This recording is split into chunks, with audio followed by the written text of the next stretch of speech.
It's fine. It was not. Wait, can we make it the same size as that?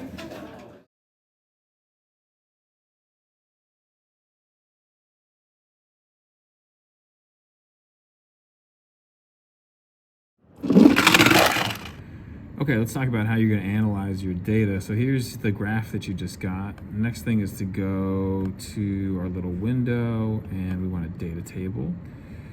And we want to scoot this data table over a little bit so we can see the acceleration part, because it cuts it off.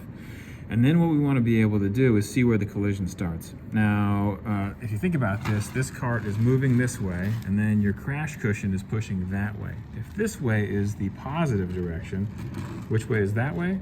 Negative direction. So look over here and find the negative acceleration, and there it is.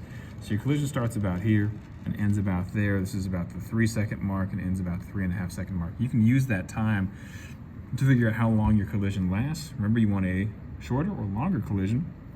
Correct, longer.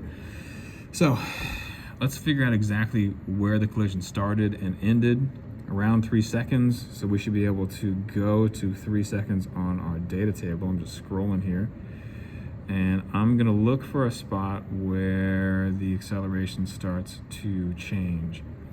So it looks like it was around pretty constant for a long time, right? Around negative 0.3, 0.2, 0.3, 0.3, 0.3, 0.2, 0.2. Boom, it starts to change right here. So at about 3.02 seconds, that's where my collision starts.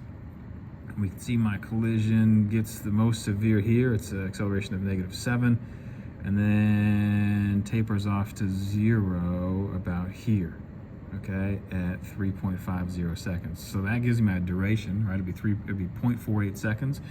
And then that also gives me my maximum acceleration. The steeper this is, the more rigid your barrier is, and the more gradual curve would mean that your barrier was kind of spreading out that acceleration, and kind of gradually ramping up and ramping down. Okay, so that's what you can get from that. You can also take a screenshot of this, right? You can do Control-Shift and do a screenshot. And then if you do a screenshot, you want to grab the acceleration and time, right? You want to grab those terms, you want to grab the numbers, so you get something like this. And you can capture that, and then you can paste that into your document. You can also do a screen grab of the data, and you may even be able to download this data set. We'll talk about how to do that, but for sure you can take some screenshots of the relevant parts and put those in your document, all right? So that's how to collect your data. You can do this over and over and over again.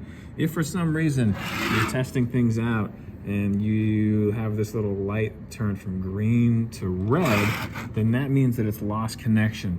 And the easiest way to get connection back is actually just to close this, right?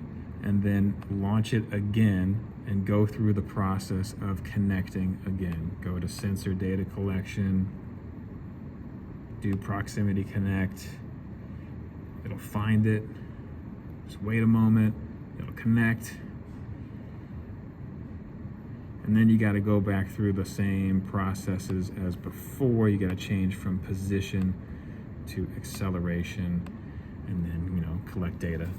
Make sure you're rolling it with the front, and everything should be good. There you go. Have fun. Collect data. Be engineers.